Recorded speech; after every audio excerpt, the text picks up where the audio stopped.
Shalom, selamat malam. Oke, ini adalah Dream Class Part 2 ya, God's Love in the Dream, kasih Tuhan di dalam mimpi Part 2 ya. Yang bagi yang belum mendengar part yang pertama bisa menghubungi Ernie ya, menghubungi Life Center atau Reva, nanti akan diberitahu di mana part yang pertama. Oke. Saya ingin mengartikan mimpi malam hari ini ya sebagai permulaannya bagi Bapak Ibu Saudara sekalian yang mempunyai mimpi, yang mimpinya pendek saja, 30 detik paling panjang ya, karena kalau mimpinya panjang kan lama ya, di Zoom nggak ada waktu. Jadi kalau Bapak Ibu ada yang mempunyai mimpi yang pendek yang hanya 30 detik, malam ini saya akan mengartikan mimpinya ya. Oke, kita akan berdoa. Saya biasanya ini kelas sudah mulai ya, dengan cara saya mengartikan mimpi kita akan sama-sama belajar ya.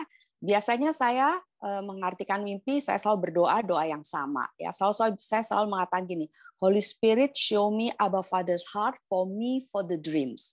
Saya selalu mengatakan Roh Kudus kasih tahu saya hati Bapa itu apa untuk mimpi itu. Itu yang saya selalu mau tahu. Hati Bapa itu apa untuk kita di dalam mimpi. Oke? Saya buka forumnya, saudara yang punya mimpi yang pendek, boleh angkat tangan pakai emoji, ya.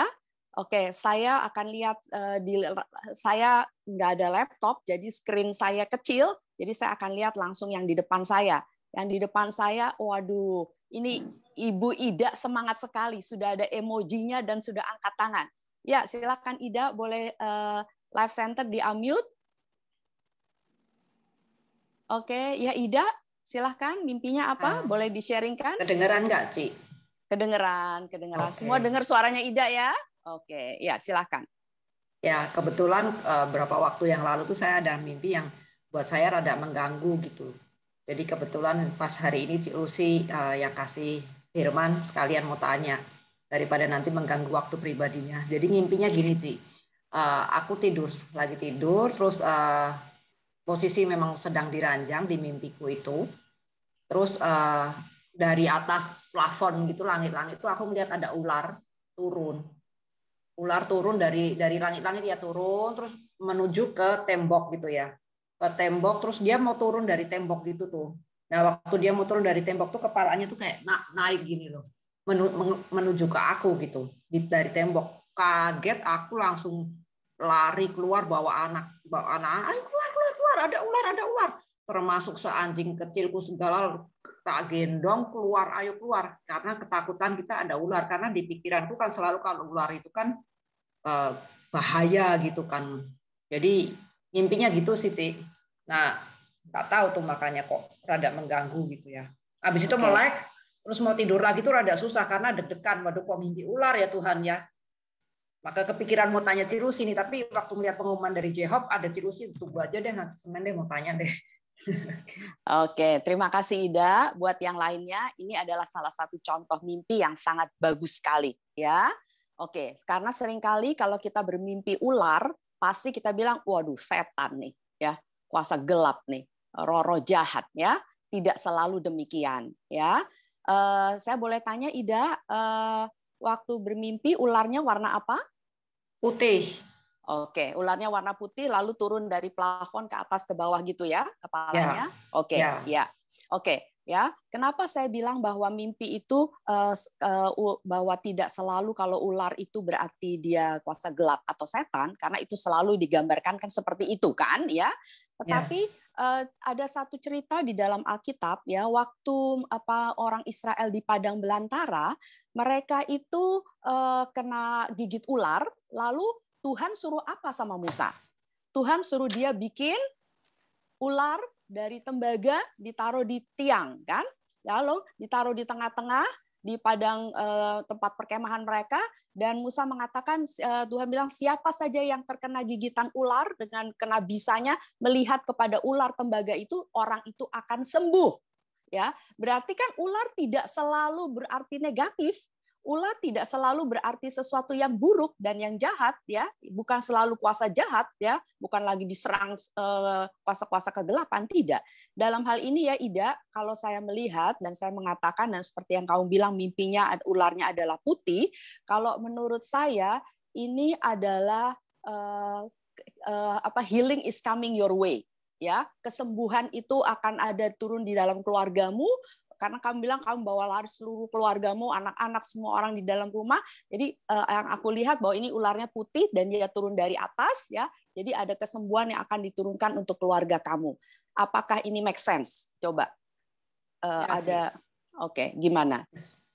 Make sense sih, karena berapa hari ini memang mataku tuh sering nggak enak dan pusing-pusing terus kan. Jadi pusing terus, karena sampai hari ini pun juga sering pusing. Pusingnya sampai mau muntah gitu, kenceng banget. Dan karena papi kan meninggal tuh glaukoma dalam keadaan satu buta, satu tinggal 10% gitu.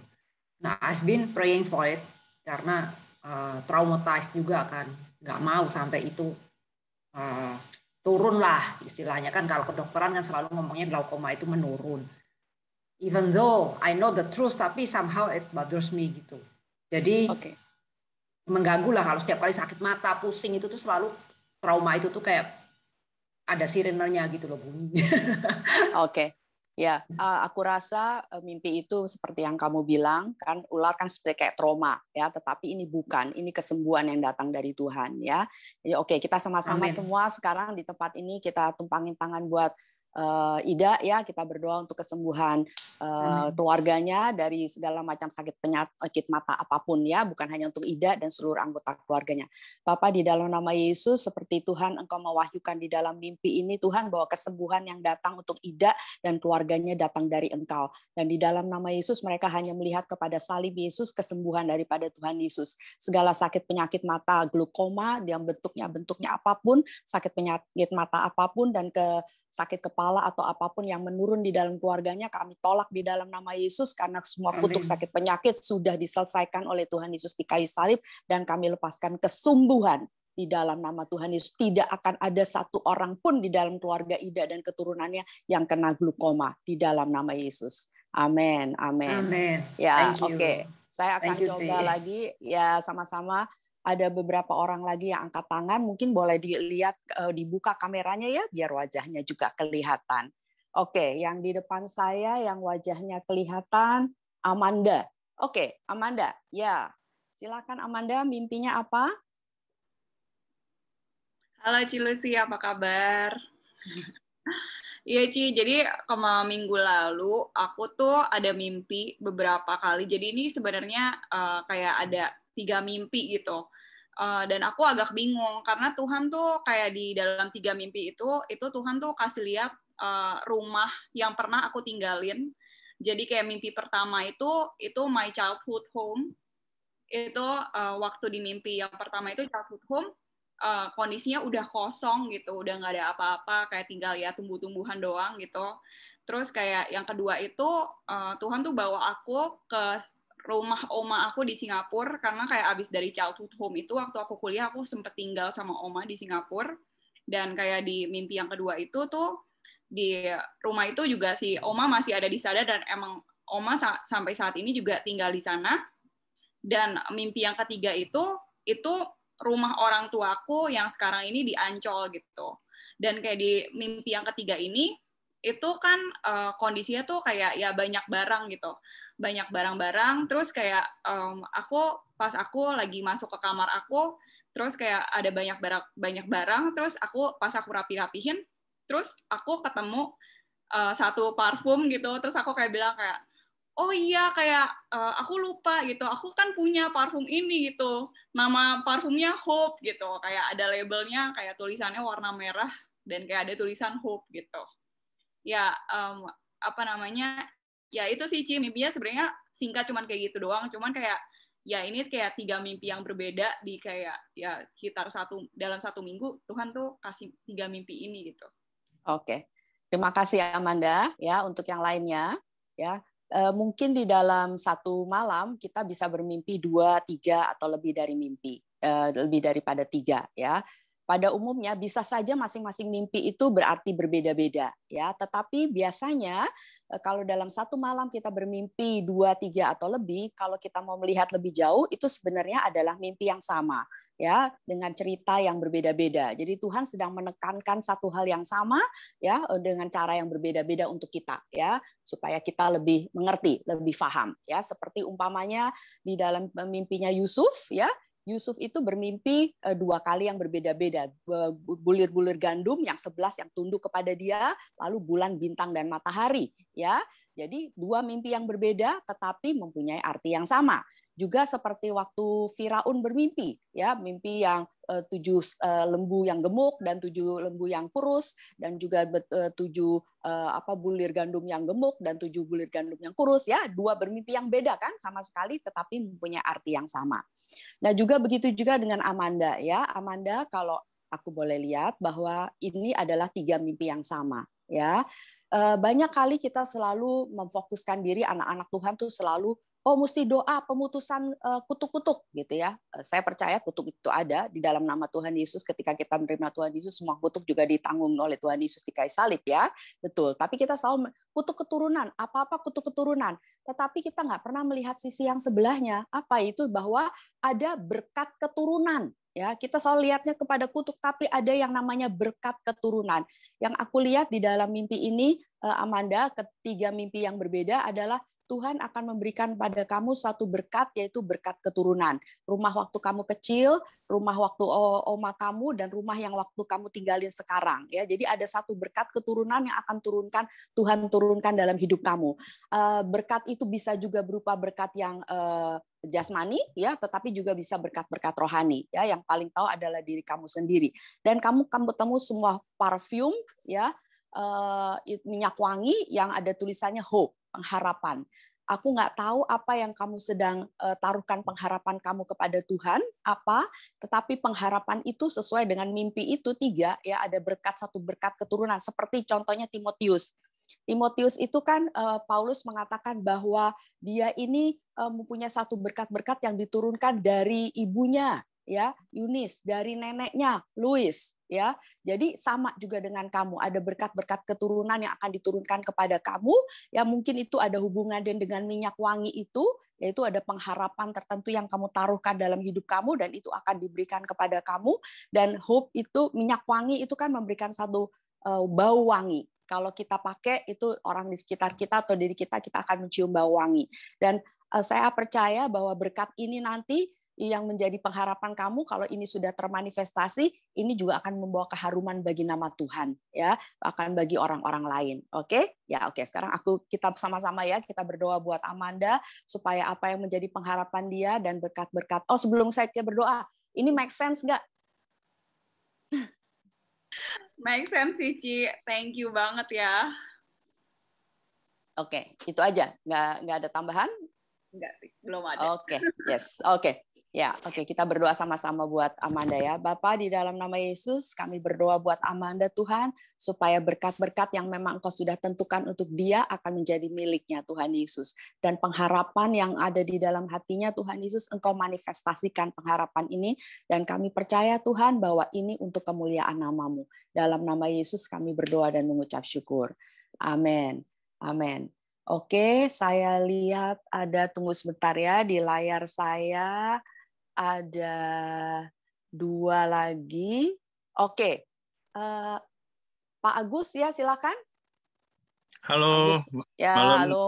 Bu Lucy. Ya, malam. Iya, sebenarnya tadi siang saya mau kontak Bu Lucy, cuman karena hari ini rada sibuk, akhirnya pas malam ini ya udah langsung bicara. Oke. Tapi mimpinya pendek ya, 30 detik ya, nggak panjang ya? Mimpinya pendek, tapi ada 3 bagian sih mimpinya gitu loh. Jadi mimpi yang pertama itu saya kayak tiba-tiba di dalam kayak di suatu food court area terbuka itu ada gang 3 penjuru. Terus banyak meja. Nah, di gang 3 penjuru itu saya mau keluar gang itu nggak bisa. Di gang itu ada meja di tengah, sebelah kanannya ada peti mati, sebelah kirinya ada bangku. Di 3 penjuru semuanya kayak gitu, dan saya nggak bisa keluar. Di situ saya bangun, saya bingung, saya mimpinya kenapa.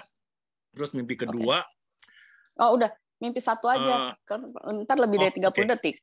Enggak, mimpi kedua pada malam yang sama atau malam yang berbeda? Iya, tadi malam semuanya. Oh, oke.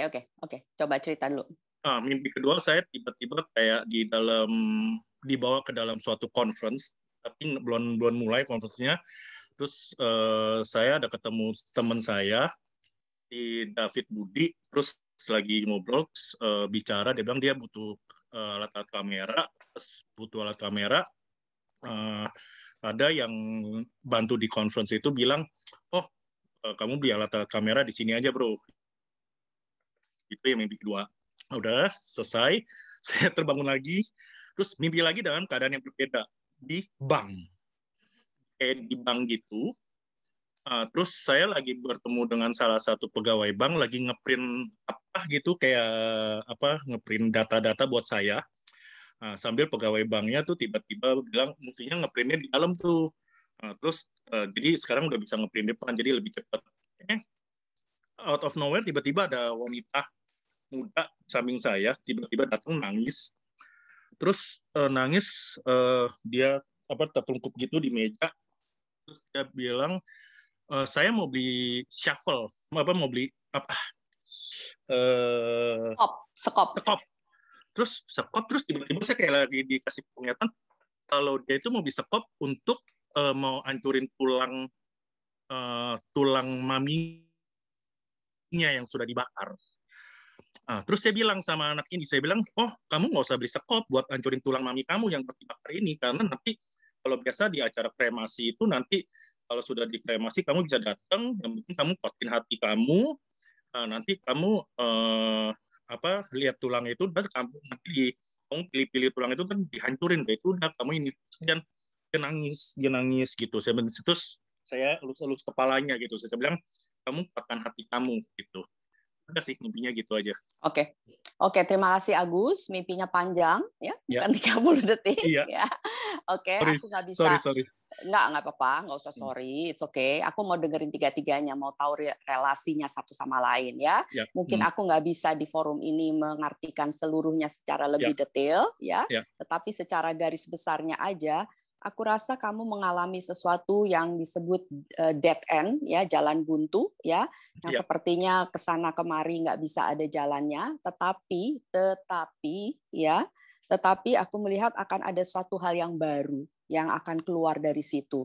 Akan ada satu ide yang baru, akan ada satu pertolongan. Artinya mungkin dari orang yang tidak pernah kamu pikir dan kamu sangka, ya, dia akan memberikan satu pintu yang terbuka, satu jalan keluar, ya. Dan yang aku bisa lihat juga bahwa kalau kita lihat firman Tuhan, tiba-tiba firman Tuhan itu lewat di pikiran aku, ya, Tuhan itu akan menggantikan morning kita menjadi sukacita, ya, kain kabung kita menjadi tarian, ya. Jadi akan ada sesuatu perubahan, akan ada satu perubahan yang drastis yang akan terjadi. Karena kalau cerita dari mimpi yang pertama dan mimpi yang terakhir agak nggak enak kan kelihatannya kan, ya, ada 3 peti mati dan segala macam. Tetapi ketiga peti mati ini berada di mana? Di food court, di tempat di mana ada makanan, ya. Berarti aku udah bilang bahwa sepertinya ada dead end, jalan buntu, tapi akan ada jalan keluar, ya. Akan ada pertolongan, ya, dari mimpi yang kedua. Akan ada pertolongan dan ada gantinya abu atau kain kabung dengan satu hal yang sukacita, ya. Akan ada suatu yang perbedaan yang sangat drastis nanti yang akan terjadi, ya. Oke, itu aja yang saya bisa ngomong di sini. Apakah ini make sense buat kamu, Agus? Make sense banget, Bu. Oke, mari kita sama-sama berdoa, ya. Kita dukung Agus, sama-sama kita berdoa untuk Tuhan bukakan pintu dan jalan keluar buat hidupnya, ya. Bapak, kami saat ini berdoa buat saudara kami Agus, Tuhan, apapun jalan buntu yang dia hadapin, Tuhan, Engkau buka, Tuhan, karena pintu yang dibuka oleh Engkau tidak akan ada bisa yang menutup, Tuhan. Pintu yang tidak baik, Tuhan, Engkau tutup di dalam nama Yesus. Tapi yang dari Engkau bukakan. Dan Tuhan, Engkau berikan suatu perubahan yang sangat drastis, yang Agus bisa melihat dengan jelas, Tuhan, bahwa dari kain kabung akan ganti dengan satu sukacita, dari suatu kedukaan akan ada satu puji-pujian yang penuh dengan sukacita, Tuhan. Akan ada satu perubahan drastis terjadi dalam hidupnya. Kami mengucapkan berkat dalam nama Tuhan Yesus Kristus untuk Agus. Amin. Ya, terima kasih. 3 saja ya hari ini ya. Nanti kalau nggak habis-habis. Oke, sekarang kita lihat pelajarannya. Tadi kan kita udah belajar kan dari apa yang saya terangkan tadi, kita udah belajar beberapa hal. Oke, sekarang kita akan lihat Kejadian 28 ayat 11 sampai 12. Kejadian 28 ayat 11 sampai 12 saya akan bacakan. Ini ketika Yakub bermimpi ya. Ini mimpi yang sudah sangat terkenal, semua orang sudah pernah tahu pasti tentang mimpi ini. Ia tuh Yakub ya, sampai di suatu tempat dan bermalam di situ. Karena matahari telah terbenam, ia mengambil sebuah batu yang terletak di tempat itu dan dipakainya sebagai alas kepala, lalu membaringkan dirinya di tempat itu. Maka bermimpilah ia. Di bumi ada didirikan sebuah tangga yang ujungnya sampai ke langit dan tampaklah malaikat-malaikat Allah turun naik di tangga itu. Kita tahu mimpi ini ya, bahwa kemudian dia menamakan tempat itu Bethel. Atau di tempat ini dia ini adalah pintu gerbang surga di mana dia melihat malaikat itu turun dan naik. Ada banyak yang mengatakan bahwa malaikat yang turun itu adalah malaikat yang ditugaskan dari surga ke bumi. Kemudian setelah selesai dia naik lagi kembali ke surga. Ya sah-sah saja sih mau menerjemahkan begitu ya. Tetapi yang malam hari ini yang saya mau lihat adalah kata ini. Maka bermimpilah Yakub, di bumi ada didirikan sebuah tangga. Ya, oke. Thank you Ernie. Itu aja ya. Boleh tutup ayatnya. Kalau di dalam terjemahan yang lain ya, itu dikatakan bahwa Yakub itu behold, then he dreamed and behold a ladder ya. Dikatakan dia melihat, behold, dia melihat ada suatu tangga ya dari bumi ke surga. Ya, saya sedang mengajarkan arti kata ini. Ya, sekarang ya di dalam mimpi ya. Dia mengatakan dia melihat ada tangga dari bumi, didirikannya tuh dari bumi ke surga. Serap, didirikan di bumi ke surga. Tetapi kebenarannya adalah apakah benar tangganya itu dari bumi ke surga? Yang Yakub bisa lihat memang tangganya itu dari bumi ujungnya ke surga. Dia melihat ke atas, ke langit ya. Karena heaven bisa disebut juga langit ya atau surga terjemahannya. Tetapi yang sebenarnya adalah begini, bahwa ini mimpi ini ketika beberapa minggu yang lalu saya membacanya, saya tuh sampai wow, Tuhan tuh luar biasa sekali ya. Tuhan itu sangat luar biasa. Oke, sekarang kita lihat ini ya. Ini kalau kita bayangkan ini bolpen ini adalah tangga. Yakub melihat tangganya itu dari bumi ke surga. Ya. Dari bumi ke surga. Kenyataan yang sebenarnya itu yang dia lihat. Tetapi kenyataan yang sebenarnya, tangga ini dari mana? Dari bumi ke surga atau dari surga ke bumi? Yang kebenarannya. Yang kebenarannya adalah tangganya dari surga ke bumi. Karena apa? Karena kita ini manusia, kita nggak akan pernah bisa buat tangga dari bumi ke surga. Kita di dalam bolpen ini, surga di sini ya. Oke, ini bumi. Tetapi pada kenyataannya, kita kan nggak tahu apakah surga itu setinggi ini, apakah surga setinggi ini, apakah surga setinggi ini, apakah surga di sini, apakah di sana, kita kan nggak tahu. Jadi yang kebenarannya adalah bahwa tangga ini dari surga ke bumi. Yakub hanya bisa melihat apa yang dilihat oleh matanya. Kenapa saya bilang mimpi ini luar biasa? Mimpi ini untuk saya menggambarkan bahwa, wow, bahkan kedatangan Tuhan Yesus sebagai Mesias pun sudah dinyatakan lewat mimpinya Yakub. Sudah dinubuatkan lewat mimpinya Yakub. Bahwa Mesias itulah yang akan datang dari surga ke bumi. Karena yang bisa bikin tangga itu, ya cuma yang pencipta langit dan bumi kan. Cuma Tuhan yang Maha Kuasa itu, cuma Tuhan Yesus Kristus yang bisa menciptakan tangga dari surga ke bumi. Kenapa? Karena dialah yang tahu bumi itu di mana. Kita nggak tahu persis surga itu di mana. Ya. Jadi ketika saya melihat mimpi ini, saya melihat ini satu mimpi yang sangat luar biasa. Ya, bahwa dia menyimbolkan akan kedatangan Mesias. Bahwa surga itu benar-benar di satu tempat di mana Tuhan yang akan turun ke surga. Kalau kita lihat dalam Efesus 4 ayat 8 sampai 9, ya coba Erdi boleh kasih lihat.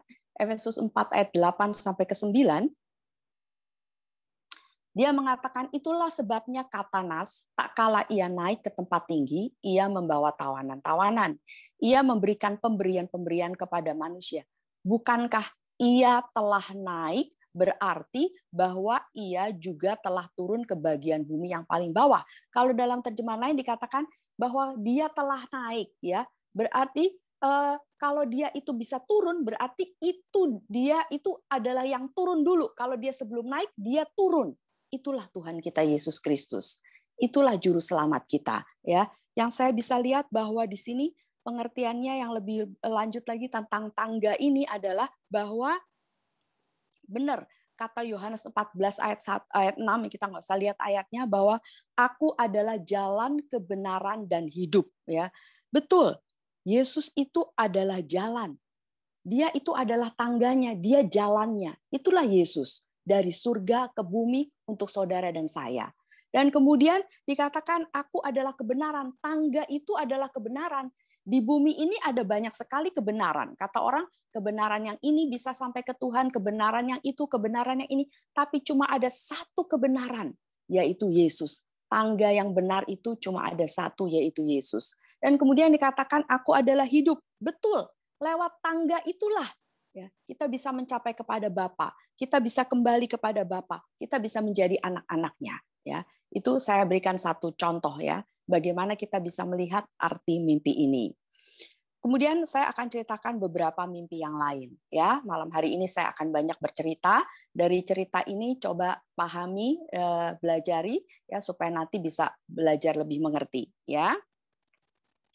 Satu kali waktu itu saya berada dalam satu pelayanan di India, ya. Biasanya itu kalau orang itu di mana-mana ya, kalau mau didoakan, barisan orang mau didoakan itu paling banyak tuh orang-orang barisan yang orang-orang yang ngantri mau didoain, doa kesembuhan. Lalu kemudian orang-orang yang ngantri mau dinubuatkan, ya. Tetapi ketika saya pelayanan di India, orang yang paling panjang antriannya adalah orang-orang yang mau minta diartikan mimpinya. Gitu ya, itu panjang sekali ya. Jadi untuk saya sampai wah, banyak sekali orang yang bermimpi ya. Kemudian ada seorang wanita bermimpi ya. Saya terjemahin mimpinya, lalu kelarkan, udah saya pindah ke bagian negara yang lain karena kita lebih kurang sebulan di sana ya. Lalu kemudian kira-kira setelah 10 hari atau 2 minggu, ibu ini berhasil menghubungi saya ya. Mungkin dia mencari tahu, dia berhasil menghubungi saya lewat nomor saya, dia menghubungi saya ya. Lalu kemudian dia sangat berterima kasih sekali kepada saya bahwa saya mengartikan mimpinya. Karena mimpi itu sudah 2 tahun yang lalu dia bermimpi. Dan selama 2 tahun itu dia dipenuhi dengan ketakutan dan kekhawatiran dan kecemasan sekali. Dia benar-benar takut sekali karena mimpinya. Lalu kan saya udah lupa dong ya, mimpinya tuh apa. Ya, lalu saya tanya, mimpinya apa, lalu saya bilang apa gitu. Karena kan saya mau tahu. Lalu dia bercerita begini. Di dalam mimpinya itu dia naik mobil. Ada bersama dengan anak perempuannya. Lalu dia mobilnya sampai di rumah dia ya. Lalu di dalam mobilnya itu ada 2 orang laki-laki ya. Dan ketika dia sampai di depan rumahnya dia turun masuk ke rumahnya, tetapi anak perempuannya tidak ikut turun, tetap di dalam mobil dengan 2 laki-laki itu ya. Udah begitu aja mimpinya. Mimpi yang seperti itu membuat dia ketakutan selama 2 tahun dan dia kemana-mana menjagai anaknya supaya anaknya itu nggak ada yang diculik orang atau nggak terjadi apa-apa terhadap anaknya ya. Sampai pada hari itu saya mengartikan mimpinya. Saya tanya sama dia begini, itu rumahnya, rumah siapa? Ya, saya tanya sama dia di dalam mimpinya. Lalu dia bilang itu adalah rumah dia, rumah orang tuanya, rumah dia waktu masih kecil dia tinggal di situ, di rumah itu. Lalu saya tanya lagi, jadi itu bukan rumah yang kamu tinggalin sekarang? Bukan, kata dia. Rumah waktu dia masih kecil. Lalu saya bilang, Tuhan mau kasih tahu kamu lewat mimpi ini bahwa saya nggak tahu apa yang terjadi pada kamu pada waktu kamu masih kecil. Saya tidak tahu apa yang terjadi di dalam rumah itu pada waktu kamu masih kecil, apa yang kamu alami, saya tidak tahu. Tapi Tuhan mau kasih tahu kamu bahwa apa yang kamu takuti terjadi pada anakmu atau apa yang pernah terjadi dalam hidup kamu pada waktu kecil di dalam rumah itu tidak akan terjadi lagi pada anak kamu. Dari mana saya bisa tahu itu tidak akan terjadi lagi? Dari 2 orang laki-laki yang ada di mobil itu. Ketika kamu turun, anak itu tidak turun tapi bersama 2 laki-laki itu. Siapa 2 laki-laki itu? 2 laki-laki itu adalah malaikat Tuhan yang Tuhan utus untuk menjaga anak kamu supaya tidak akan terjadi lagi hal-hal yang buruk yang terjadi pada kamu ketika kamu masih kecil di dalam rumah itu. Jadi saya mengartikan seperti itu. Kenapa dia akhirnya mencari saya? Karena dia mau berterima kasih sekali bahwa dengan apa yang saya artikan, dia terbebas dari rasa takutnya 2 tahun itu. Dia terbebas dari rasa kecemasannya menjaga anaknya sampai nggak kepuguhan lah istilahnya. Karena hal yang seperti itu. Jadi mimpi itu memerdekakan orang. Mimpi itu membuat orang bisa hidup lebih lega dan bisa melihat kasih Tuhan sebetulnya dinyatakan. Jadi mengartikan mimpi dengan benar itu sangat penting sekali. Lalu kemudian ada lagi yang saya ceritakan ya. Jadi saya berikan contoh-contoh mimpi dulu ya. Satu kali juga saya pelayanan bersama dengan teman saya. Waktu itu saya baru beberapa bulan saja bermimpi-mimpi ya. Kemudian teman saya kita gantian khotbah. Kalau teman saya khotbah dia memperkenalkan saya dan satu kali dia memperkenalkan saya karena itu giliran dia yang khotbah. Memperkenalkan saya. Lalu entah bagaimana saya juga nggak tahu gimana ya. Saya langsung tanya begini, siapa yang di sini ada mimpi? Dan mimpinya pendek aja 30 detik gitu ya. Melom-melom nggak ada yang ngangkat tangan. Kan nggak tahu mau ngapain kan ya. Lalu kemudian teman saya bilang, Lucia mau terjemahin mimpi kamu katanya gitu ya, mimpi kalian gitu. Lalu ada yang angkat tangan, anak muda. Ini pertama kali ya. Ini pertama kali beberapa tahun yang lalu saya menerjemahkan mimpi di depan umum di depan gereja ya, pertama kali ya, belum pernah ya. Teman saya sampai kaget, kok saya berani gitu ya. Saya sama setelah selesai pelayanan saya bilang saya juga sama, saya juga deg-degan ini kalau nggak bisa mau bilang apa ini baru pertama kali soalnya. Lalu anak muda ini bermimpi begini. Dia bilang, dia bermimpi bahwa adik perempuannya itu menikah. Ya, menikah lagi. Dalam kenyataan hidupnya, adik perempuannya sudah menikah. Tetapi di dalam mimpinya, adik perempuannya itu menikah, lalu dia pergi ke pestanya, dia lihat banyak emas dan segala macam. Jadi dia khawatir. Apakah adiknya mau menikah lagi? Apa ada masalah di dalam rumah tangga adiknya? Kenapa kok ada mimpi yang seperti itu? Gitu. Lalu kemudian saya tanya sama anak muda ini. Saya perlahan-lahan bilang begini. Saya minta maaf ya, saya bilang, apakah kamu selama beberapa bulan ini hubungan kamu tidak baik dengan Tuhan? Tadinya kamu dekat sama Tuhan, tetapi sekarang kamu menjauh dari Tuhan. Dia bilang benar sekali. Dulu saya sangat dekat sama Tuhan, tapi sudah beberapa bulan ini saya jauh. Saya nggak punya hubungan relasi yang dekat dengan Tuhan. Saya bilang dari mimpi ini saya melihat bahwa Tuhan, karena dia kan lihat adiknya menikah lagi kan, ada pesta pernikahan. Saya melihat bahwa Tuhan itu mau mengajak kamu dalam hubungan yang lebih intim dengan Tuhan. Masuk ke dalam pesta pernikahannya Tuhan. Masuk ke dalam hubungan relasi yang lebih intim. Di mana ada kemuliaan Tuhan, ada emas. Jadi gambaran adiknya perempuannya itu adalah gambaran seperti Tuhan ya. Jadi kalau ada orang di dalam mimpi kita belum tentu berarti orang itu. Ya, jadi Tuhan itu kadang-kadang digambarkan juga sebagai seorang perempuan atau perempuan juga bisa bergambarkan seperti gereja. Jadi Tuhan sedang mengajak kamu untuk lebih dekat, intim dengan Dia, masuk ke hubungan yang lebih intim, yang naik levelnya. Jangan hanya teman, tapi masuk ke dalam keintiman seperti orang yang dalam pernikahan. Saya bilang gitu sama dia. Ya, setelah selesai kebaktian, wah dia konseling panjang sekali deh ceritanya ya. Jadi kita bisa lihat dari mimpi-mimpi itu bahwa Tuhan tuh memberikan kerinduan hatinya kepada kita untuk dekat kepada kita. Saya beri contoh mimpi yang lain lagi. Setelah ini masih di dalam gereja yang sama yang tadi ya, yang si anak muda itu. Setelah selesai kebaktian gereja, ini gerejanya anak muda semua. Ya, itu 98% anak-anak muda yang berapi-api, yang semangat sekali. Pokoknya kelihatan banget deh dalam pujiannya, penyembahannya, wah luar biasa sekali. Setelah selesai kebaktian, hamba Tuhannya, pendetanya juga masih muda gitu ya. Dia undang kita semua satu tim kita berempat ya. 3 orang Australia, saya satu-satunya orang Indonesia. Salah satu timnya itu adalah dulunya dia adalah salah satu pendeta di Hillsong di Sydney ya, dan dia juga mengarang lagu-lagu yang dinyanyikan oleh Hillsong yang masih dinyanyikan sekarang ya. Jadi kita berempat ya.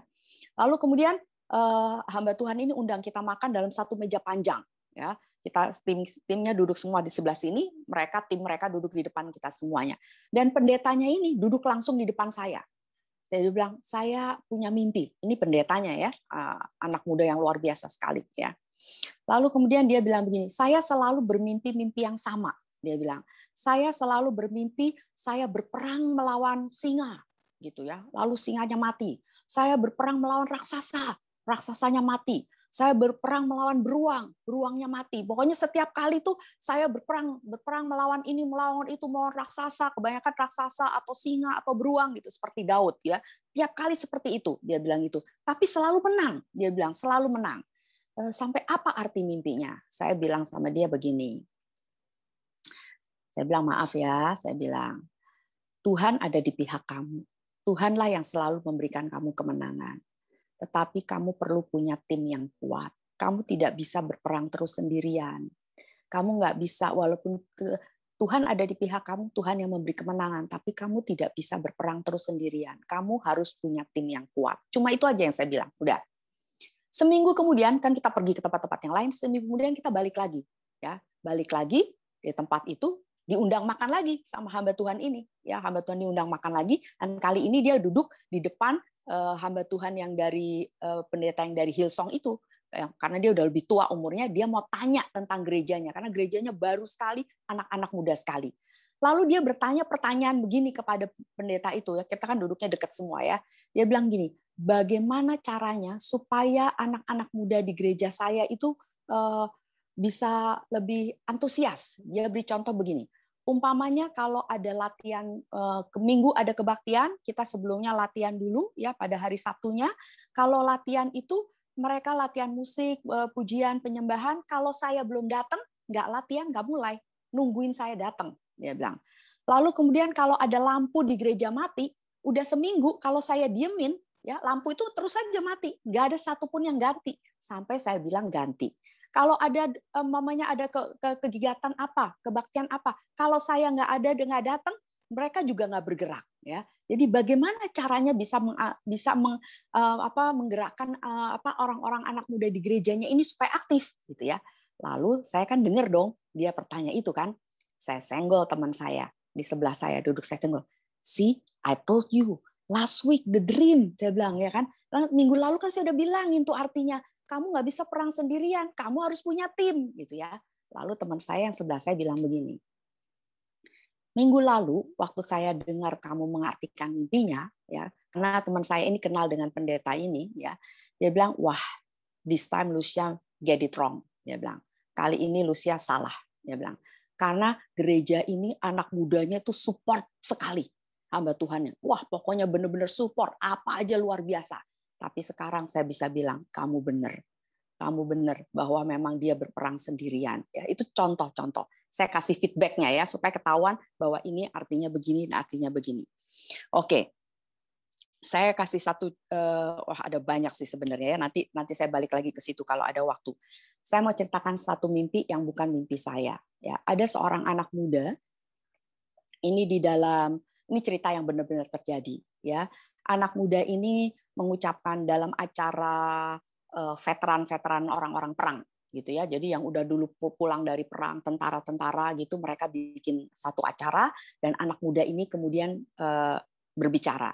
Dia bilang begini, saya mau berterima kasih kepada semua teman-teman dari bapak saya. Jadi bapaknya salah satu bekas tentara juga.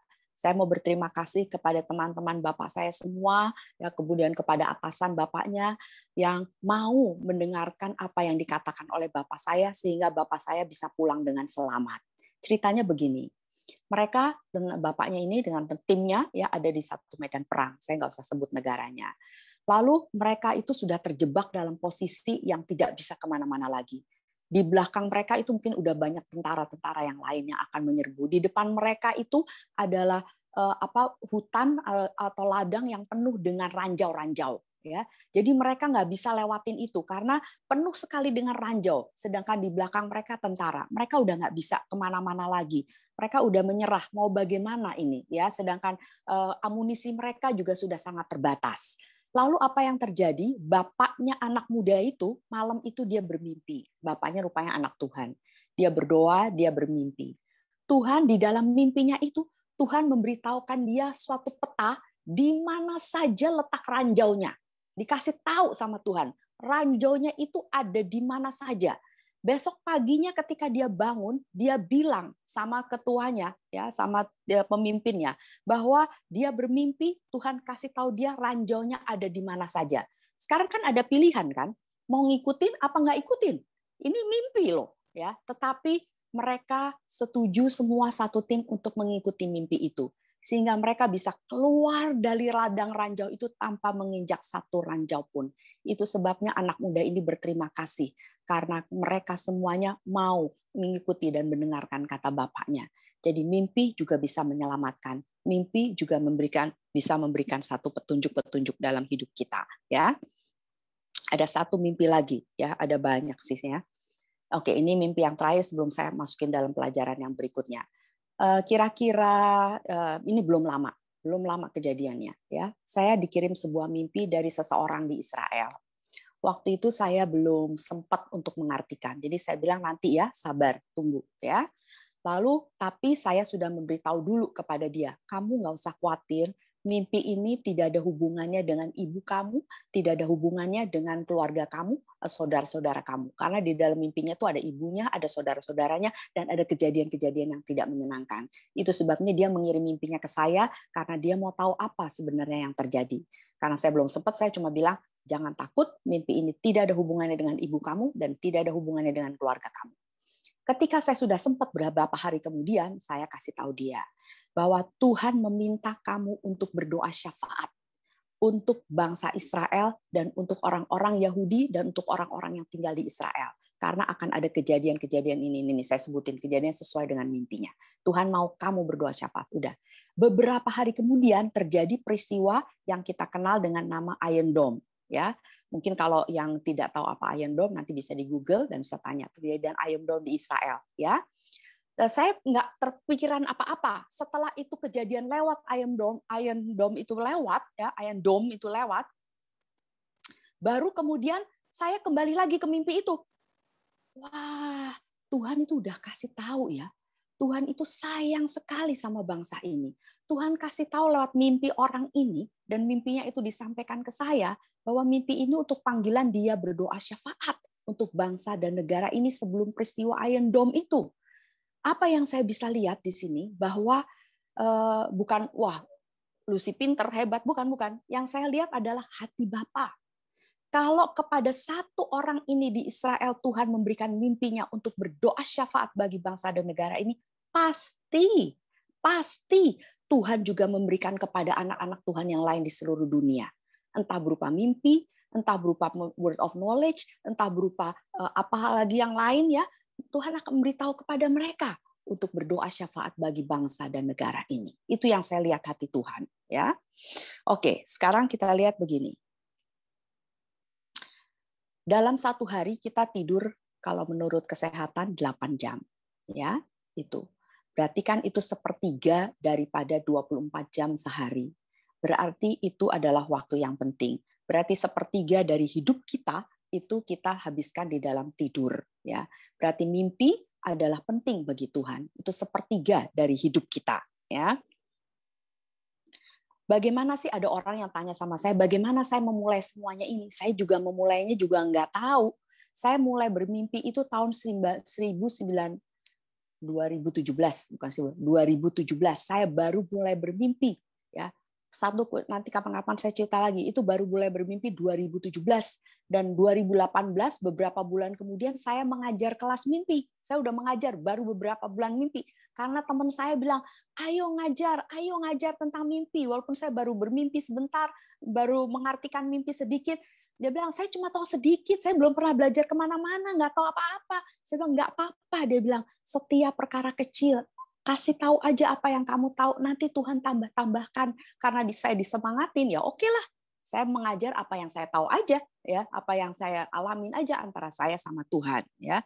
Lalu kemudian Pak David, ya, dengan Reva mengundang Brian Simon, ya, conference kan. Waktu itu Brian Simon mengatakan di conference-nya bahwa istrinya juga seorang pemimpi yang mimpinya sampai belasan. Lalu saya minta tolong sama Ibu Lydia, saya ngomong sama Ibu Lydia dulu, lalu saya ngomong sama Pak David, boleh nggak saya didoain sama Brian, Simon, sama Candice, suami istri, itu karena saya juga mimpi, gitu kan. Lalu Pak David dan Bu Lydia kasih izin, lalu saya didoain. Sebelum itu saya bermimpi setiap malam itu 2 sampai dengan 8 mimpi setiap malam, ya 2 sampai 8. Setelah Brian Simon doain saya sama istrinya, impartation, saya ditumpangin tangan, setiap malam sampai hari ini saya bermimpi minimum 2 sampai 13 mimpi setiap malam. Ya, mungkin 13 sudah cukup ya. Saya bilang kalau lebih banyak itu lebih banyak lagi mikirnya.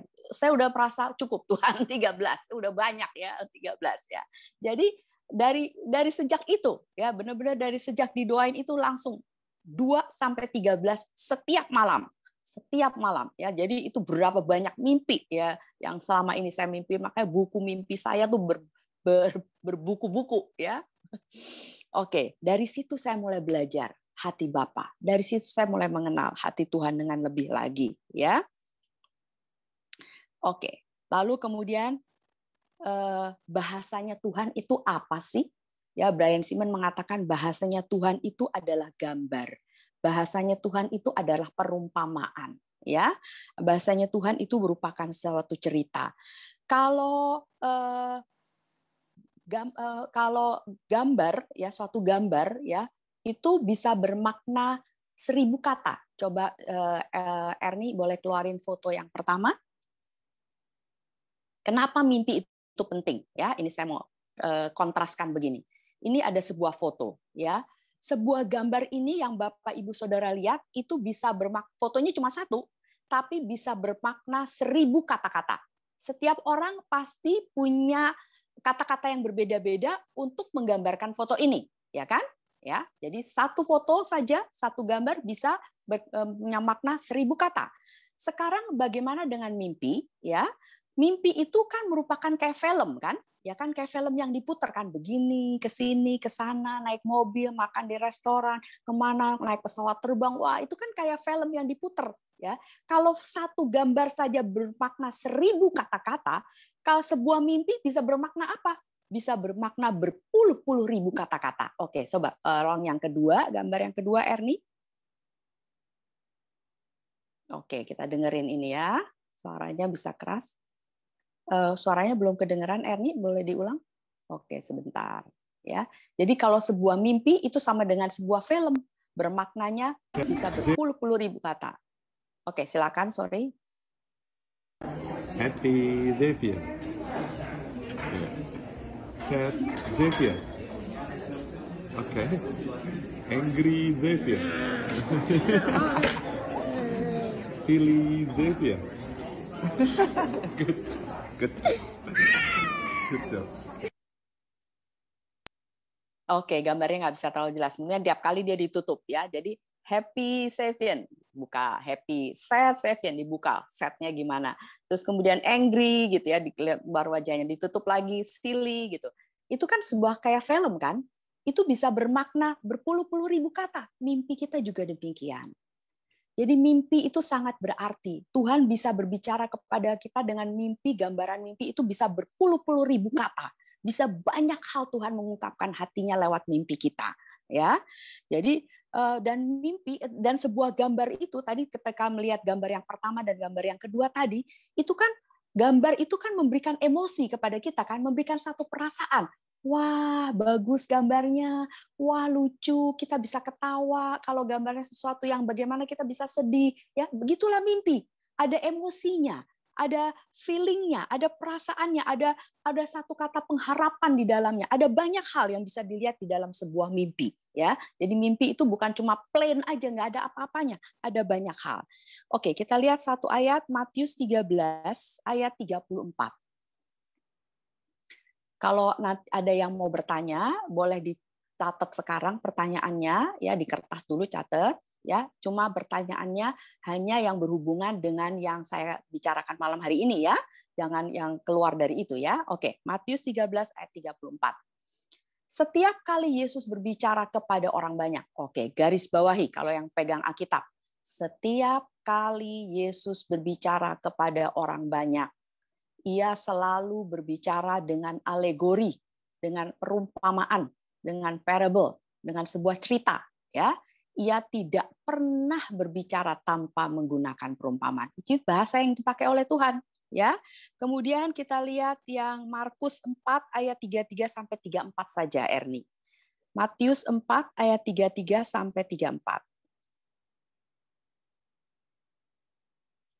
Markus 4 33 sampai 34.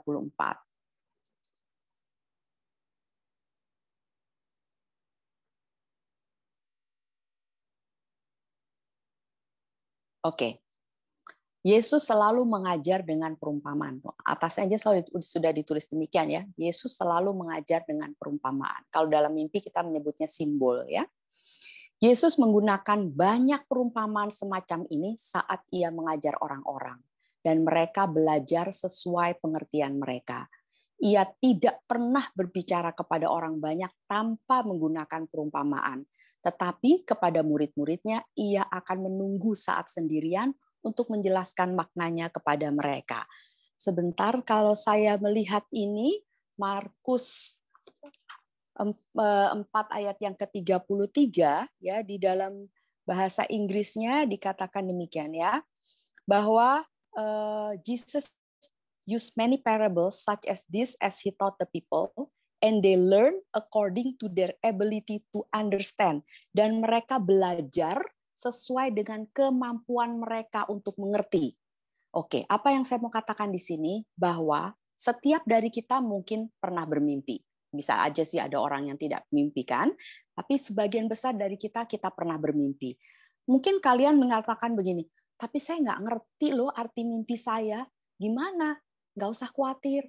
Ya, Tuhan mengatakan apa? Bahwa setiap dari mereka itu ya akan diberikan pengertian kepada Tuhan sesuai dengan kemampuan mereka, sesuai dengan kemampuan kita. Jadi kalau Tuhan memberikan mimpi kepada kita, kalau kita mau ambil waktu untuk kita melihat itu dengan hati Bapa, seperti yang tadi pertama-tama saya berdoa kan, Roh Kudus tunjukkan kepada saya apa hati Bapa untuk saya mimpi ini. Kalau kita mau lihat dengan itu ya, Tuhan akan kasih kita pengertian sesuai dengan kemampuan kita. Ya, nggak usah bilang saudara pikir, wah dia ini. Tuhan akan berikan kemampuan sesuai dengan kemampuan kita, sesuai dengan pengertian kita untuk bisa mengerti mimpi kita. Lalu dikatakan di sini, ini bagus sekali ayat yang 34 ya. Tetapi kepada murid-muridnya, ia akan menunggu saat sendirian untuk menjelaskan maknanya kepada mereka. Kita mungkin juga mengatakan, saya nggak ngerti arti mimpi saya. Saya nanti cari Ibu Lucia aja lah, biar dia yang ngertiin. Tapi Tuhan bilang apa? Dia lagi menunggu. Saat Bapak, Ibu, Saudara sekalian yang mendapat mimpi itu sendirian sama Tuhan. Tanya sama Bapak. Dia yang ngasih mimpi. Pasti dia akan memberitahu kepada kita sesuai dengan pengertian kita. Sesuai dengan bahasa yang kita mengerti. Sesuai dengan kemampuan yang kita bisa mengerti. Karena Tuhan bilang dia akan menjelaskan maknanya kepada mereka. Tuhan akan menjelaskan arti makna itu. Oke, thank you Ernie. Tetapi bukan berarti bisa saja memang ada orang yang tidak mengerti mimpinya. Ya wajar. Saya juga zaman dulu nggak ngerti kok mimpi saya apa. Ya, karena di dalam Alkitab itu kan ada orang-orang memang yang dikaruniakan Tuhan untuk mengartikan mimpi. Seperti Yusuf, Daniel. Jadi memang ada orang-orang yang diberikan karunia tertentu dari Tuhan untuk bisa mengerti mimpi dirinya sendiri dan mimpi orang lain. Ya, itu yang saya mau katakan di sini. Dan setiap simbol di dalam mimpi itu tidak berarti sama. Mungkin di dalam satu mimpi ada orang yang bermimpi berada di padang rumput yang hijau. Lalu ada orang lain lagi yang bermimpi dia ada berada di padang rumput yang hijau. Tidak berarti dua-dua artinya sama. Tidak, tergantung dari konteks mimpinya, tergantung dari apa aja yang ada di mimpinya, tergantung bagaimana lagi, ada banyak hal lagi yang mesti dilihat di dalam sebuah mimpi. Jadi arti simbol atau arti sebuah mimpi itu tidak mutlak, tidak harus selalu sama. Ya, oke. Nanti kalau dalam kelas yang lain lagi saya akan berikan lebih banyak contohnya ya. Saya berikan beberapa contoh mimpi lagi ya sebelum siapkan pertanyaannya ya Esra, boleh mulai siap-siap mungkin ya. Habis ini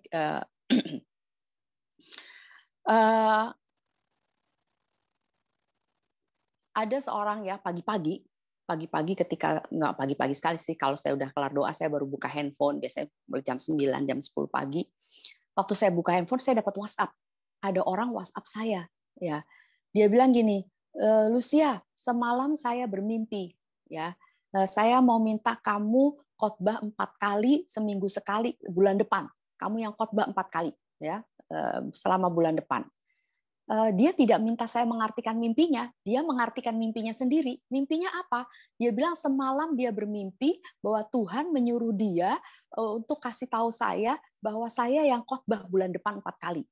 Wah, saya belum pernah tuh dapat undangan khotbah lewat mimpi. Ya, itu baru sekali itu dalam hidup saya. Ya, saya dapat undangan khotbah lewat mimpi 4 kali. Ya, malahan ya udah. Orangnya nurutin aja, dia nggak minta saya mengartikan apa-apa. Ya, pokoknya Ibu Lucia yang khotbah bulan depan. Ya, jadi ada banyak cara Tuhan berbicara untuk kita, ya, lewat mimpi-mimpi kita. Ya, lalu kemudian ada lagi yang lain. Ya, satu kali ada satu conference. Ya, ada satu conference Zoom, tentu aja lewat Zoom karena ini waktu masih masa pandemi ya. Conference-nya itu di Qatar untuk Middle East, base-nya itu di Qatar ya, di Middle East ya.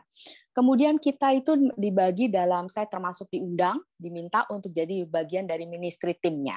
Jadi conference-nya itu 5 malam berturut-turut. Jadi mulainya itu sekitar jam 11 malam waktu Indonesia. Ya, mereka baru mulai 5 malam berturut-turut. Jadi sampai 5 malam itu saya sampai jam 2 pagi Zoom-nya ya.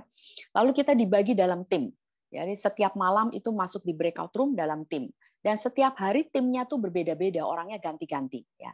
Malam pertama saya satu tim dengan seorang perempuan namanya Alice dari Cayman Island. Ya, saya satu tim dengan dia, oke, kita doain orang dan sebagainya, udah kelar. Malam kedua, saya tim dengan orang lain lagi. Malam ketiga, saya tim dengan orang lain lagi, karena kita sudah dijadwalkan. Tetapi pada waktu malam ketiga, waktu kita masuk di breakout room, ternyata saya ketemu si Alice lagi. Ya. Lalu Alice juga harusnya kan sama orang lain. Jadi kita sama-sama keluar dari breakout room, tunggu digabungkan dengan tim yang harusnya. Gitu ya. Kita keluar dari breakout room, lalu kita tunggu, lalu kita dimasukin lagi ke breakout room, ternyata orang yang sama lagi. Ya udah, akhirnya saya dan Alice memutuskan, ya udahlah, kita berdua memang di sini, ya udah di sini aja, kita kan nggak tahu apa yang terjadi sama yang ngatur ya. Kemudian kita ada orang didoain, satu lagi orang didoain. Nah, waktu ada jeda menunggu orang untuk datang didoain, itu saya ada ngomong sama Alice begini ya, Alice, you are a mighty warrior, saya bilang gitu. Saya cuma ngomong itu aja, nggak ngomong apa-apa. Saya cuma bilang you are a mighty warrior, kamu itu adalah pahlawan doa, ya bilang gitu ya sama dia. Langsung dia bilang, Lucia, I'm chill. Katanya, Lucia, saya ini sekarang kayak dingin, kayak merinding semua bulunya, bulu kuduknya gitu. Kenapa? Saya bilang, semalam dia bermimpi. Dia bilang, semalam dia bermimpi, di dalam mimpinya itu dia pergi kepada orang yang organize ini conference. Dia pergi kepada orang yang organize ini conference, lalu orang ini bilang, kamu pergi temuin Lucia. Ini di dalam mimpi. Ya, kamu pergi temuin Lucia. Lalu dia menemui saya di dalam mimpi. Dan di dalam mimpinya itu, saya ngomong sama dia gini, Alice, you are a mighty warrior. Wow. Saya gantian deh yang kaget. Semalam dia mimpi, saya ngomong you are a mighty warrior. Pada kenyataannya, ya, saya ngomong yang sama juga sama dia. Alice, you are a mighty warrior. Wow. Mimpi itu very prophetic ya. Mimpi itu ada banyak unsur profetiknya, seperti yang saya katakan dalam yang lalu, ya, dalam kelas yang pertama, dalam kisah para rasul dan Yoel, ya, bahwa di akhir zaman Tuhan akan berbicara lewat nubuat, penglihatan, dan mimpi. Jadi ada unsur profetiknya di dalamnya. Di dalam mimpi Tuhan bisa memberitahu hal yang lalu, hal yang sekarang, dan juga hal yang akan datang. Oke, sebelum saya cerita lagi yang lain, silahkan kalau ada yang mau bertanya, dan yang dalam konteks yang saya katakan sekarang malam hari ini, ya, coba silahkan. Ya, Esra. Oke, Tante Lucia tadi ada satu pertanyaan yang masuk. lewat admin ada yang tanya, bagaimana kita bisa tahu kalau mimpi itu dari Tuhan atau bukan? Oke. Mungkin Yang silakan. tanya boleh berani keluarin wajahnya nggak? Ya nggak apa-apa sih. Oke, it's okay. Oke, pertanyaannya adalah bagaimana kita bisa tahu mimpi itu dari Tuhan apa enggak? Itu belum termasuk pelajaran yang sekarang. Tapi saya harus mengatakan untuk saya, semua mimpi itu ada artinya. Karena ada orang lain yang mengatakan oh nggak ada artinya, bunga mimpi. Tidak. Untuk saya, semua mimpi ada artinya. Landasannya apa? Saya bilang begitu. Landasannya Roma 8 ayat 28. Tuhan turut bekerja dalam segala sesuatu untuk mendatangkan kebaikan bagi orang-orang yang mengasihinya. Jadi, sekalipun mimpimu kelihatannya mimpi buruk, sekalipun mimpimu kelihatannya tidak menyenangkan, kalau kita melihat dengan hati Bapa, Allah turut bekerja mendatangkan kebaikan untuk segala sesuatu bagi mereka yang mengasihi Dia. Jadi untuk saya, semua mimpi punya arti. Ya, bisa saja berarti untuk menegur kita, bisa. Bisa berarti untuk memperingati kita, bisa. Ya, jadi setiap mimpi untuk saya pribadi mempunyai arti. Dan bagaimana kita bisa tahu mimpi itu dari Tuhan atau tidak? Itu nanti panjang. Ini bisa 20 menit lagi, ya. Maksudnya kalau saya marah karena ada persyaratannya tentu aja, ada gimana. Tetapi seperti kembali lagi yang simpel saja, yang sederhana saja. Dengarkan kembali part 1. Kalau kita mau tidur, embrace the love of God. Siapkan hati kita. Kita ini mau tidur bertemu dengan Tuhan kita, bertemu dengan Bapa yang mengasihi kita. Ya, siapkan diri kita, prepare hati kita, buka hati kita untuk menerima lawatan Tuhan, encounter dengan Tuhan. Bahwa saya mau tidur bukan cuma mau sekedar tidur karena capek, tapi saya tidur mau bertemu dengan Tuhan. Dengan itu aja dulu kita akan bermimpi, mimpi yang datang dari Tuhan. Ya, saya jawab pendek begitu. Ya, nanti panjang lagi. Oke, Ezra, yang pertanyaan lainnya silakan. Oke. Thank you Tante Lucia buat pertanyaannya. Tante tadi di lewat kolom chat juga aku ada baca tadi kayaknya kelongkap ada yang tanya tentang buat arti mimpinya. Ini nanti Tante Lucia mau jawab di sini atau enggak. gimana Nanti nih, aja. Tante? Itu ke Erni aja, nanti Erni bisa japri aku. Oke, Ya, berarti kan untuk tadi aku udah jawab mimpi. Oke, pertanyaan lain ya. Oke, berarti Jangan untuk mengartikan mimpi lagi. Oke, berarti untuk yang tadi untuk arti mimpi yang mau diartikan nanti bisa lewat admin ya. Nanti ke Tante Lucia. Oke. Ada pertanyaan lagi Tante. Ezra mau tanya, bukan tanya ke saya ya, tanyanya ke Tante Lucia aja ya. Ini pertanyaannya seperti ini. Kenapa kalau bermimpi, misalnya mimpi tenggelam, tapi dalam mimpi kayak sadar ini cuma mimpi. Jadi langsung kayak bilang ke diri sendiri, ini mimpi, ayo cepet ganti dan langsung pindah ke mimpi yang lain gitu. Sering mimpi seperti itu. Jadi di dalam mimpi kayaknya sadar, terus jadi pindah gitu. Mungkin Tante Lucia. Ini yang mimpi kamu, yang bertanya kamu atau orang lain? Bukan. Ada orang yang bertanya ke aku tadi lewat chat. Oke. Gini, saya jawab pendek aja. Saya bisa jawab, tapi saya jawab pendek aja. Ya, ada orang yang bermimpi seperti tenggelam. Ada orang yang mimpi seperti jatuh, ya kan? Terus dia buru-buru bangun. Ada orang yang mimpi seperti jatuh lalu kakinya kayak nendang. Ada seperti itu kan? Yang momen-momen itu, ya. Itu kalau di dalam istilah medis itu nama istilahnya ada istilahnya dalam bahasa Inggris, tetapi begini, saya mengartikan begini ya. Tuhan itu luar biasa menciptakan kita. Tuhan itu tidak pernah salah menciptakan organ-organ tubuh kita, otak kita, semuanya. Dia sudah wire semuanya tuh dengan sangat luar biasa, nggak ada yang kelewatan satupun. Ya, contohnya adalah begini. Ketika kita tidur, ya, tubuh kita otomatis itu memparalyskan diri. Itu ada istilahnya di dalam bahasa Inggris, di dalam istilah medis.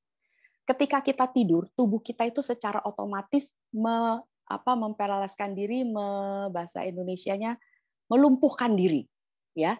Maksudnya gini, ketika kita tidur dan kita bermimpi kita berlari-lari, kita kan nggak lari-lari di tempat tidur kan? Kita tidur terus kan, ya kan? ketika kita tidur, kita bermimpi, kita makan, ya kita nggak wah makan gitu, enggak. Ketika kita tidur, kita bermimpi hal-hal yang melakukan sesuatu, kegiatan sesuatu apa, kita nggak ngapa-ngapain kan? Badan kita tetap di tempat tidur kan? Pernah nggak kita berpikir itu adalah Tuhan yang ngatur? Ya, medis mengatakan itu namanya memparalyskan diri. Jadi tubuh kita tuh automatically melumpuhkan diri. Artinya bukan lumpuh kitanya, langsung diem. Luar biasa kan Tuhan? Bayangin, kalau nggak ada tombol itu, kita waktu kita tidur apa nggak kita capek sekali ke sana kemari, ya nggak?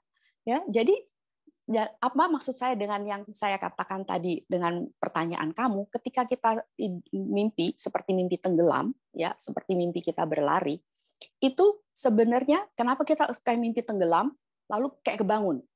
Karena waktu kita bermimpi, kita mimpinya mungkin itu benar, mimpi seperti tenggelam atau kita seperti mimpi mau jatuh, ya. Tubuh kita tuh bereaksi. Tubuh kita tuh bereaksi counter back gitu, ya. Counter back itu. Itu sebabnya kita kayak kebangun. Yes. Karena kan kadang-kadang ada gerakan dalam tidur kita kan kadang-kadang ada gerakan kan? Kadang-kadang ada orang yang kayak, "Lah kenapa sih lu kok mukul gue semalam waktu tidur?" gitu kan ya. Jadi ada gerakan, ada satu yang gerakan ya. Jadi itu ada counter back dari tubuh kita untuk melawan itu. Melawan itu secara medisnya ya. Jadi it's okay, nggak apa-apa ya. Itu adalah alami tubuh kita, tapi mimpinya mungkin mimpinya benar, mimpinya harus dibahas. Itu ya, seperti itu. Tapi kalau mimpi yang nggak enak tentu aja kita mau keluar dari mimpi itu kan. Otomatis diri kita mau keluar ya dari mimpi itu. Kita nggak mau terus berada di dalam mimpi itu. Kalau mimpinya enak sekali, wah dapat undian 100 miliar, kita nggak mau bangun-bangun dulu. Uangnya belum habis, kok kita udah mau bangun ya nggak? Belum kelar belanjanya ya nggak? Kira-kira gitu kan kadang-kadang, ya baru dapat duitnya belum dibelanjain udah bangun ya. Jadi kebalikannya kira-kira gitu. Oke Esra ya. Pertanyaan berikutnya, kalau udah harus stop bilang stop ya. Oke, Tante. Semoga yang tadi pertanyaannya cukup terjawab ya. Aku masuk ke pertanyaan berikutnya. Ada yang bertanya lagi, kalau seandainya di dalam mimpi kita itu kita punya ekspresi takut gitu, punya hatinya tuh kayaknya takut gitu. Apakah ini contohnya misalkan seperti mimpi dijauhi sama teman-teman? Apakah ini cuman buah dari ketakutan aja atau ada sesuatu yang Tuhan mau sampaikan? Saya nggak bisa jawab begitu saja. Saya harus tahu mimpinya, baru saya bisa jawab. Karena ini umum sekali, ya nggak bisa terlalu umum. Artinya saya harus lihat mimpinya, baru saya bisa tahu apakah itu ketakutan yang biasa atau ada yang lainnya. Ya, saya nggak tahu sekarang jawabnya bagaimana, karena ya nggak tahu, mesti dengar mimpinya. Oke, yang lainnya berikutnya. Oke, ini ada yang bertanya juga, kalau saya tiap malam ada mimpi, tapi setiap bangun itu selalu nggak ingat. Paling tertinggal hanya ekspresi hati, misalkan sedih atau senang. Bisa tahu kenapa suka begitu?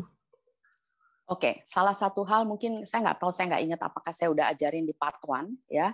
Di dalam kitab Ayub itu ditulis ya, you instruct me ya my dream, Ayub 33 ya. Setiap malam sebelum tidur saya selalu berdoa yang sama. Doa yang sama itu bukan kayak rutinitas, tapi artinya gini, saya selalu bilang gini, terima kasih Abba Father for the dreams for tonight. Saya bilang terima kasih Abba Bapa untuk mimpi malam hari ini. Lalu saya bilang lagi terima kasih Holy Spirit, you reminds me of the dreams. Saya bilang terima kasih Roh Kudus untuk ingatin saya mimpinya. Sebab kalau kita bermimpi nggak ada gunanya kalau kita nggak ingat. Kita cuma tahu, oh saya mimpi, tapi apa itu? Jadi mintalah Roh Kudus untuk mengingatkan kita mimpi itu, ya. Dan yang paling baik lagi, kalau memang sering bermimpi, taruhlah kertas di samping tempat tidurmu dan bolpen, ya. Kalau itu catat poinnya aja. Begitu kebangun sebentar, oh ini mimpi ini, catat poinnya. Umpamanya poinnya, oh ice cream, oh ada di gunung. Jadi besok pagi ketika bangun ingat, ada apa ice cream? Oh iya, kemarin saya ditraktir ice cream sama Esra, tapi cuma 1, padahal dia janji 2, gitu umpamanya kan. Jadi ada di jurnalin, dicatetin hal seperti itu ya. dan itu perlu disiplin untuk melakukan itu. Ya, oke. Ya. Oke. Mungkin aku lanjut dulu ya, Tante. Masih ada waktu, Cierni? Masih bisa?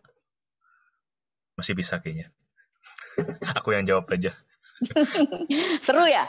Iya, aku mungkin pertanyaan dari aku kali ya, Tante ya. Mungkin kalau misalkan dari kita nih, dari teman-teman atau dari Bapak Ibu yang dengar hari ini pengen coba melatih diri gitu ya. Untuk mulai mungkin kita mau kayak tadi gitu, misalkan kita mau berdoa, minta Tuhan hari ini aku mau dong gitu, mulai masuk nih dalam kenal sama Tuhan lewat mimpi gitu. Nah mungkin dari Tante Lucia ada saran-saran tertentu gak gimana untuk kita bisa mulai, atau mungkin ada yang takut nih, kayaknya mau mulai artiin tapi takut salah atau gimana, mungkin dari Tante Lucia ada saran gitu atau ada masukan? Sebenarnya seperti tadi ayat yang sudah dikasih ya di dalam Matius, Markus, bahwa yang mengartikan mimpi itu kan Roh Kudus dari Tuhan, ya. Jadi mintalah pada Roh Kudus, mintalah sama Bapa, ya. Nggak usah takut salah kalau mengartikan sendiri juga, nggak apa-apa. Kita dalam proses belajar. Catat mimpinya dan make a journal, ya. Catat mimpinya dan catat arti yang kamu rasakan. Karena sebenarnya sebuah mimpi itu yang paling tahu arti yang sebenarnya itu ya si pemimpi sebenarnya. Ya kan, yang mimpi dong yang paling tahu ya. Tapi itu perlu belajar. Kan tadi ayatnya juga mengatakan sesuai dengan kemampuannya Tuhan memberikan pengertian ya. Mungkin mimpinya panjang tapi pengertiannya cuma satu kalimat. Ya nggak apa-apa. Kalau cuma baru segitu ya terima aja. Mungkin kalau mimpi itu disampaikan ke saya, pengertiannya bisa bercerita-cerita gitu kan, lain-lain. Jadi nggak masalah. Kita sedang belajar sama-sama. Namanya anak kan belajar. Saya juga kan nggak bisa langsung seperti ini. Ya kan, artinya saya belajar dari satu mimpi ke mimpi, dari satu mimpi. Pertama kali nih saya cerita, pertama kali ketika saya bermimpi mulai ada artinya. Saya tanya sama orang lain dulu, lah kan saya nggak ngerti, ya kan, langsung kejadian, ya kan, langsung kejadian tahun 2017 ya. Kemudian satu kali ketika saya mulai mengartikan banyak sekali mimpi, ya, mimpi sendiri-sendiri, ya kan, belum mimpi orang lain, karena kan saya nggak berani cerita sama orang lain, takut disangka saya ngawur, ya kan, ngaco kan. Satu kali saya diundang makan sama teman saya, ini sebelum pandemi ya, diundang makan sama teman saya, cuma berdua doang, lalu dia cerita gini, tiba-tiba dia bilang, suami saya bermimpi, katanya. Saya nggak pernah cerita tentang saya loh. Dia ngomong sih suami saya bermimpi. Terus mimpinya apa? Terus dia cerita mimpinya. Lalu saya baru kasih tahu bahwa saya ini juga suka mimpi dan mengartikan mimpi. Lalu saya bilang sama dia, nanti saya pulang ya, saya doa dulu, saya tanya sama Roh Kudus, hati Bapak apa, gitu kan? Ya nggak bisa kayak tadi langsung tuh, nggak bisa, belum bisa ya. Nah, lalu kemudian saya pulang, saya doa, terus saya berasa ini artinya mimpinya ini. Saya WhatsApp dia dong, dia bilang coba tanya suami kamu bener nggak, gitu ya. Terus bener, wah suaminya seneng, dia juga seneng bener, saya lebih seneng lagi, wah. Ini saya pertama kali ini mengartikan mimpi orang, mimpinya benar. Habis itu saya belum melangkah, lebih berani lagi. Saya nggak perlu pakai pengumuman, ngapain ngumumin kan, malu-maluin kan kalau nggak bisa kan. Tapi ya itu yang namanya benar kata Jeff Yuen. The gift itu nanti follow sendiri gitu ya. Saya nggak pernah pakai pengumuman. Itu kayak magnet, orang yang pada punya mimpi, bisa cerita ke saya loh. Saya nggak cerita. Ada cerita ke saya, Lus ada mimpi ini Lus, semalam ada mimpi ini Lus ya, ini jadi kayak magnet gitu, ada ceritanya ke saya, jadi saya mulai apa nih artinya ya, gitu, apa artinya ya, lalu kemudian ini mulai benar semua satu-satu, jadi saya semangat gitu ya, lebih kayaknya aduh, yang lebih membuat saya senang lagi adalah apa, orang lain diberkati, ya orang lain mengenal hati Tuhan lewat mimpi-mimpi mereka, gitu. Oke Esra. Oke, thank you Tante Lucia buat jawabannya. Dari aku tadi ada beberapa juga chat yang masuk, tapi ini kayaknya lebih ke mimpi yang mau diartikan. Jadi nanti mungkin ini aku oper ke admin untuk nanti mungkin bisa di luar forum ini ya. Ya, sorry yang nulis di chat, aku nggak bisa baca chat karena screen aku kecil, bukan di laptop ya, nggak punya laptop, jadinya aku nggak bisa sama sekali baca chat karena kalau aku pencet ntar yang lain ketutupan gitu ya. Jadinya aku nggak baca ntar. Untuk yang minta mimpinya diartikan harus sabar ya, karena ada nomor antriannya. Bukan apa-apa. Soalnya ada yang nanya. Jadi harus sabar. Oke, Tante, thank you banget. Aku rasa buat forum Q&A mungkin kalau aku bisa simpang buat punya karunia bermimpi, karena karunia ini kan Tuhan kasih lewat Roh Kudus ke masing-masing kita, dan masing-masing kita ya Tuhan bekali juga memang untuk bisa masuk kemari gitu. Jadi ya kita sama-sama belajar, sama-sama mau tahu, sama-sama tanya, berdoa sama Roh Kudus juga. Dan aku percaya kita semua pasti bisa masuk di area ini gitu. Mungkin buat selanjutnya aku kembalikan juga buat Babe. Om David, silakan Om. Oke. Shalom semuanya, terima kasih Bu Lucia. Saya bersyukur banget, luar biasa. Saudara, kita buka hati, kita akan berdoa. Yuk, sama-sama Bapak Ibu bersyukur. Terima kasih kalau Engkau meletakkan kami, melahirkan kami di Indonesia yang kami cintai. Kami bersyukur buat ulang tahun negeri kami, Tuhan, 76. Kami tahu, Engkau yang memilih kami. Engkau yang membawa kami ada di dalam keluarga besar ini.